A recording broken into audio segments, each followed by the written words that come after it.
ప్రజలను ఎంతగా మోసం చేసేందుకు చెప్తా ఉన్నాడు అని ఒక్కసారి ప్రతి ఒక్కరూ కూడా ఆలోచన చేయమని అడుగుతా ఉన్నా. మరి ఈ డబ్బు ఎక్కడి నుంచి తెస్తారు అని అంటే చంద్రబాబు గారు మాట్లాడరు. ఇదే అంశాల మీద సుదీర్ఘంగా కూడా ప్రజలందరికీ కూడా తెలియాలి అని అసెంబ్లీలో సుదీర్ఘంగా దీని గురించి వివరించడం కూడా జరిగింది. పేద ప్రజలు మరొక్కసారి నమ్ముతారేమో, మోసం చేద్దామన్న కుటిల ఆలోచనతో బాబు ఈ వాగ్దానాలన్నీ కూడా చేస్తా ఉన్నాడు. ఎలాగో అబద్ధాలు చెప్పేటప్పుడు ఆ అబద్ధాలకు హద్దులు ఎందుకని, భావదారిద్ర్యం ఎందుకని చంద్రబాబు నాయుడు గారు అబద్ధాలు చెప్పే సిద్ధాంతాన్ని నమ్ముకున్నాడు. నమ్మిన వాడు మునుగుతాడు, నమ్మించిన వాడు దోచుకోగలుగుతాడు అన్నది బాబు సిద్ధాంతం. బాబు మేనిఫెస్టో ఏ ఒక్కరైనా కూడా నమ్మటం అంటే బంగారు కడియం ఇస్తానని చెప్పి ఆ పులిని నమ్మినట్టుగానే, ఆ కథలో పులిని నమ్మినట్టుగానే ప్రజలందరూ కూడా మోసపోతారు అని కూడా ఈ సందర్భంగా తెలియజేస్తా ఉన్నా. ఆలోచన చేయమని అడుగుతా ఉన్నా.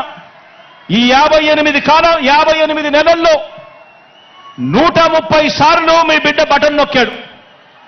ఈ 58 నెలల్లో ప్రజల కోసం మీ బిడ్డ 130 సార్లు బటన్ నొక్కాడు. దాదాపుగా 2,70,000 కోట్ల రూపాయలు డీబీటీగా నేరుగా నా అక్క చెల్లెమ్మల కుటుంబాల ఖాతాల్లోకి నేరుగా పంపించాం. దేశ చరిత్రలోనే ఇదొక రికార్డు. మన రాష్ట్రంలో ఎప్పుడూ జరగని విధంగా, మనం ఎప్పుడూ కూడా చూడని విధంగా ఈరోజు ఈ కార్యక్రమం ఈ 58 నెలల్లో జరిగింది అనంటే అది కేవలం మీ జగన్కు మాత్రమే సాధ్యమైంది. అది కేవలం వైఎస్ఆర్ కాంగ్రెస్ పార్టీకి మాత్రమే సాధ్యమైంది అని కూడా చెప్పడానికి గర్వపడతా ఉన్నా.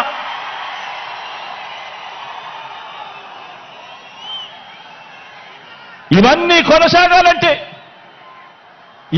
కొనసాగాలంటే ఈ ప్రయోజనాలు అందుకున్న ప్రతి ఒక్క కుటుంబం, ప్రతి ఒక్కరూ కూడా మనకు స్టార్ క్యాంపెయినర్గా వీళ్ళందరూ కూడా కుటుంబాలు బయటికి రావాలి.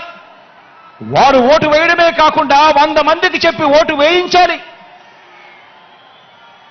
ప్రతి ఒక్కరూ కూడా ప్రతి ఒక్కరి దగ్గరికి వెళ్ళి ఓటు వేయించడమే కాకుండా ప్రతి ఇంట్లోనూ కూడా చెప్పాలి.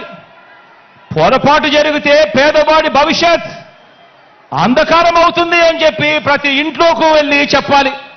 ప్రతి గ్రామంలోనూ వెళ్ళి వివరించాలి. పార్టీ కార్యకర్తలు, నాయకులు, అభిమానులు, వాలంటీర్లు మీ పాత్ర ఎంతో కీలకం. ప్రతి ఇంటికి, ప్రతి పేదకు, ప్రతి ఓటరుకు ఈ ఎన్నికలు ఎంత ముఖ్యమో ప్రతి ఒక్కరూ కూడా వివరించాల్సిన అవసరం ఉంది. ఈ ఎన్నికల్లో వేసే ఓటు వచ్చే 5 సంవత్సరాలలో వారి భవిష్యత్తును ఎలా మారుస్తుందో వివరించటం చాలా అవసరం.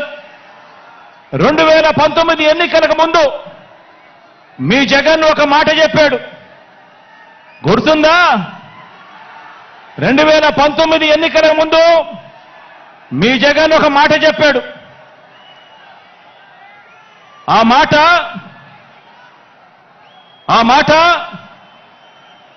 జగన్ చెప్పిన ఆ మాట, మీ బిడ్డ వస్తాడు, మంచి రోజులు మీకు తెస్తాడు అని చెప్పి మీ బిడ్డ మీకు మాట ఇచ్చాడు. 2019లో జగన్ ఈ మాట చెప్పాడు. ఈరోజు మళ్ళీ మీ అందరికీ 5 ఏళ్ల తర్వాత మీ బిడ్డ మరో మాట చెప్తా ఉన్నాడు. నేను చెప్పే ఈ మాటను ప్రతి ఊరిలోనూ చెప్పండి, ప్రతి ఇంట్లోనూ చెప్పండి, ప్రతి గడపకు వెళ్ళి చెప్పండి ఈ మాటను. పేదవాడి భవిష్యత్ బాగుపడాలంటే, జరుగుతున్న ఈ మంచి కొనసాగాలి అనంటే మళ్ళీ జగనన్నే తెచ్చుకుందాము అని చెప్పి ప్రతి ఇంటికి వెళ్ళి చెప్పండి,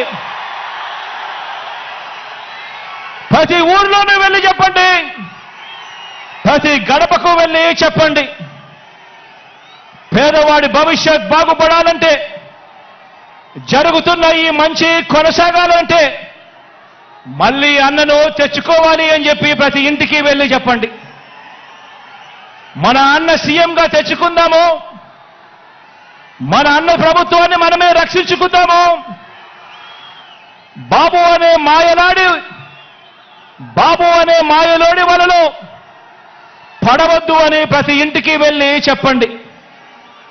మళ్ళీ అన్ననే సీఎంగా తెచ్చుకుందాం, మరింత మంచి అన్నతో చేయించుకుందాం. మనందరి చల్లని దీవెనలతోనే ఇది సాధ్యమవుతుంది అని చెప్పి ప్రతి ఒక్కరికి వెళ్ళి చెప్పండి. మీకోసం నిలబడిన మన అన్న మీద అరడజను పార్టీలు బాణాలు ఎక్కుపెట్టాయి.